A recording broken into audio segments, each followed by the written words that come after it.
Welcome to my final reading vlog for 2020. In case you missed it with last week's reading vlog, I did make an announcement then. I'll do it again here. This is going to be my last reading vlog for the year because there are so many statistical videos to do in December, including favorites, least favorites, all that stuff for the year. This is the last reading vlog that I'm going to do. I don't know if they'll be back in 2021 or not, but we'll see how we go. Anyway, I have been reading The Betrothed by Kiera Cass. Now, yesterday was a very interesting day for me because I did not read at all. And I think that's the first time since I started my channel that I've had a day where I did not read. Wow. But currently, I am there, which is 109 pages in. I'm up to chapter 14 now. And it's been a relatively interesting read. I love Kiera Cass, and by now you should have seen my favourite authors of the year. Kiera Cass came in at number 2. I do love her as an author, but this book has taken a hot minute to get into purely because Cass doesn't really start you off with any sort of an intro. You're just left and you're kind of just dumped into the story, and you're running alongside the characters trying to catch up with what's going on. And I think at least for the first 5 chapters, I was saying to myself, what in the heck is going on in this story? But I think I've finally got it. We are following a daughter of 2 parents who is in a castle who the king is very much interested in. We have a young king in this world, and he wants to marry her. So he is starting to shower her with gifts and put her up on a pedestal to prepare her to become queen of this world. She has come to fall for a guy who has just been given asylum in the castle, and so she's questioning whether or not she wants to be with the king. Overall, I'm really enjoying the read. It is very much Cass all the way. It is everything I've grown to love about Kiera Cass. So I'm enjoying myself so far. I'll be back again with another update very, very soon. It is Tuesday, and I have now finished The Betrothed by Kiera Cass, and this book was just perfection. So granted, what I said yesterday still holds up. It took me a hot minute to get into this book, but once I was there, I really enjoyed the ride. For a long time, it felt like things were flowing rather smoothly, but then we get to a point where something very dramatic happens, and that is when I felt the pure radiance of Kiera Cass. She definitely ripped the rug out from under me once again with this book, and when that happened, I experienced a whole myriad of emotions. The way that this book left off was rather interesting, and I'm saying that neutrally. I don't know if I'm happy or not happy about the way that it ended. I just think it was interesting. And considering it's a series, it's going to be interesting to see where Cass picks up with book number 2, The Betrayed. So this book is coming out, I did research it, in 2021 at some point. I'll leave it somewhere on the screen, the actual date. But I'm intrigued to see how she picks up with this one and the direction she goes, considering how this left off. But I really enjoyed myself. I think, yes, again, it took a hot minute to get into it because you are just dropped in to the middle of a story that's going on, and you are running alongside the characters trying to work out what is happening. But once you know what is going on, it becomes a really interesting ride. Then we throw into the mix what I told you guys yesterday, which I don't consider to be a spoiler, which is that Hollis is betrothed to marry the young king who sits on the throne, but then she falls in love with another boy and things happen.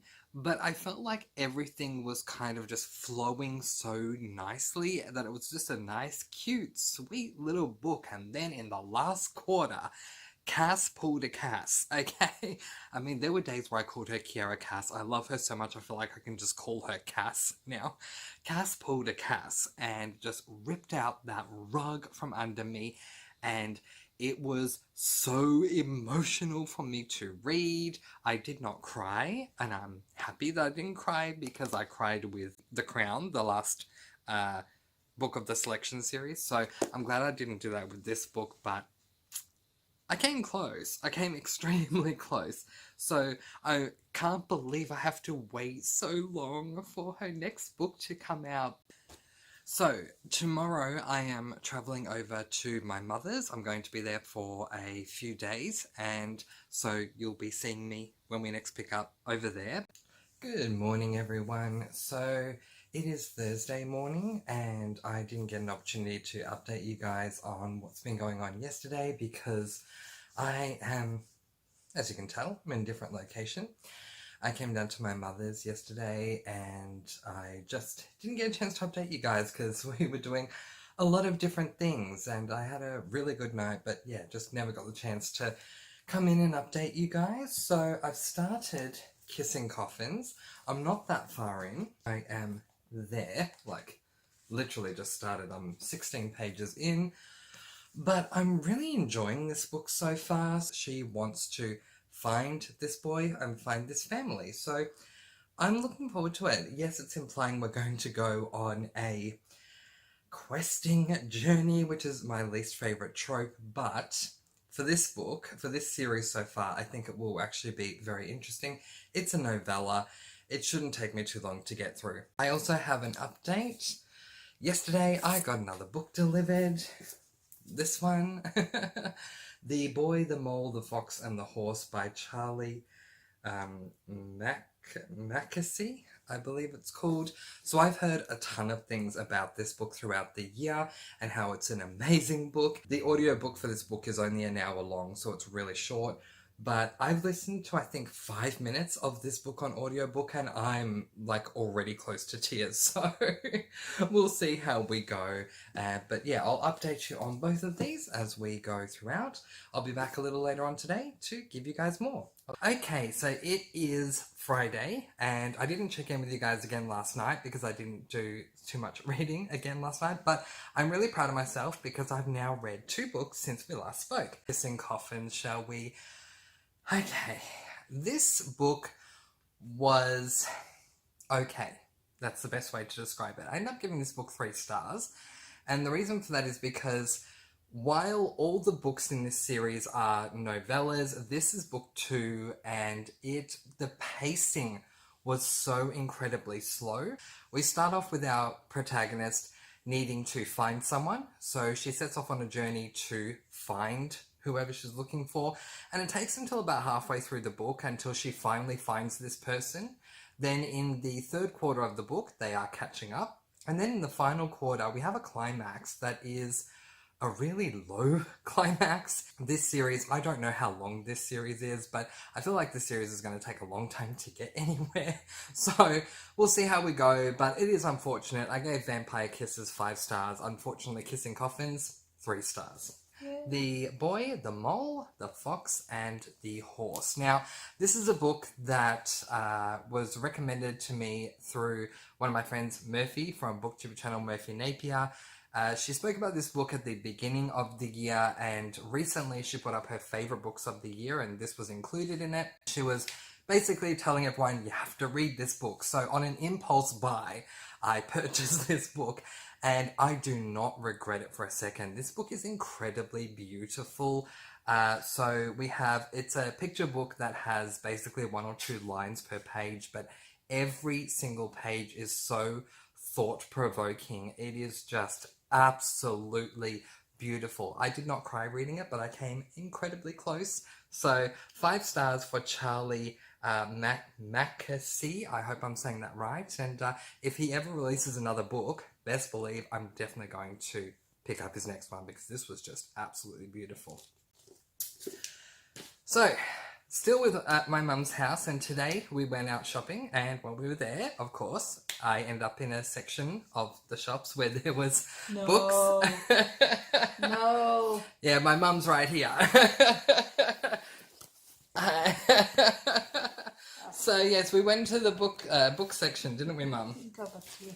Oh. Yes. Yes, we did. And yeah, so you guys know by now my saying. I go into a book area and I'm just going to browse, and I don't come out with books, never. You can drop him off at the bookstore and go and do all your shopping, and you know that he's still there when you come back. Yes, exactly. Alright, so let me go through it. First of all, Jessica Townsend's Hollowpox. This is a book that's been receiving a ton of recognition. So I also picked up some books for my mum. Here's the first one. It is Debbie McComber. We also have Susan Mallory and Brenda Novak's There's Something About Christmas.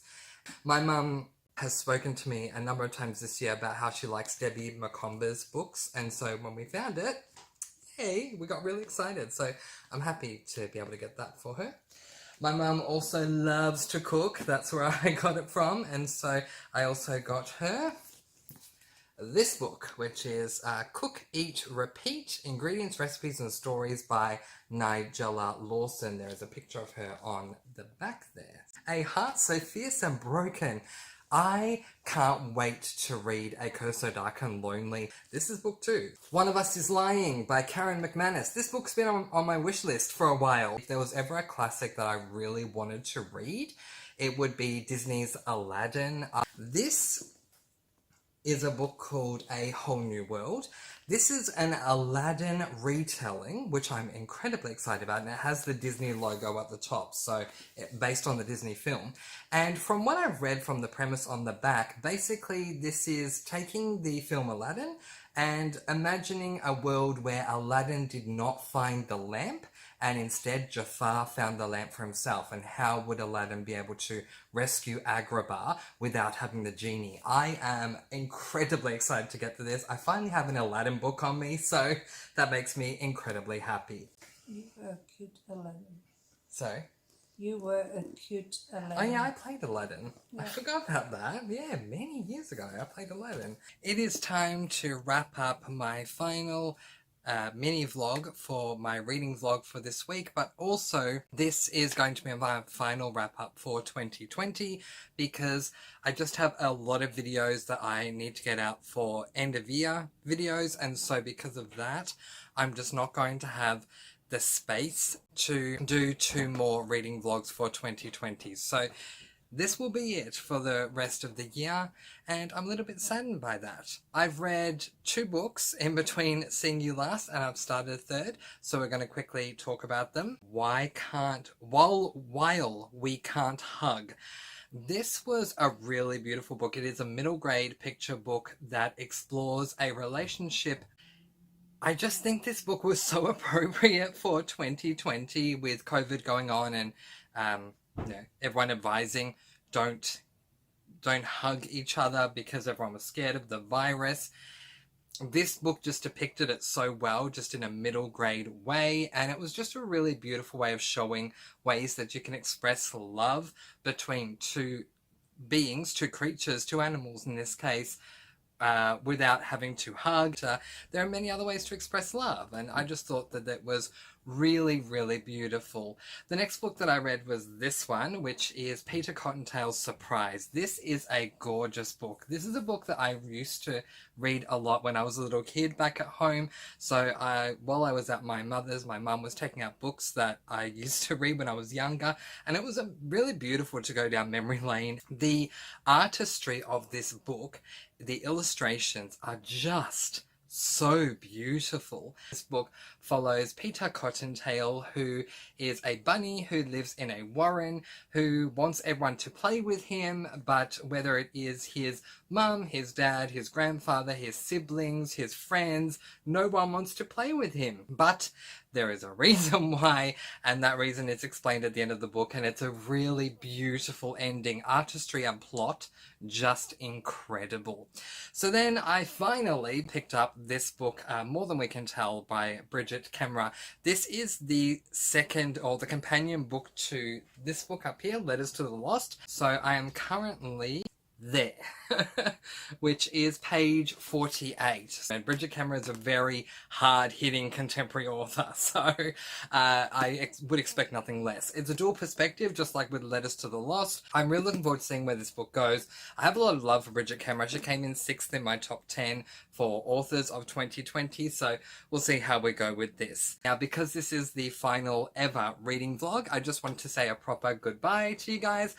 This is not goodbye for my videos. I am still going to be posting every single Tuesday, Thursday, Saturday and Sunday for now, but I'm just not going to be posting my vlogs. So as far as the vlog side of things, to anyone out there who has been supporting me by watching my vlogs, thank you very much for all your support. I really do appreciate it. It's been nothing short of an absolute honor and an absolute privilege to be here to talk to you guys about what I've been reading, and if you are getting any sort of enjoyment out of that at an absolute minimum, thank you so very much for your support. I really do appreciate it. This channel is what kept me going, so thank you very, very much. I also do want to pay it back in kind, so if you have been supporting me on this channel and watching my videos and you would like to advertise your channel, please do so in the comment section below. I'm more than happy to pay you back and watch some of your videos and talk to you guys over there as well. But in the meantime, this is where we're leaving the vlogs for 2020, so letting you guys go with peace, blessings, and so much love. I post videos every Tuesday, Thursday, Saturday, and Sunday for now, and I'll see you again soon. Thank you so much for watching, and until our next reading vlog, happy reading, and Merry Christmas, and a Happy New Year.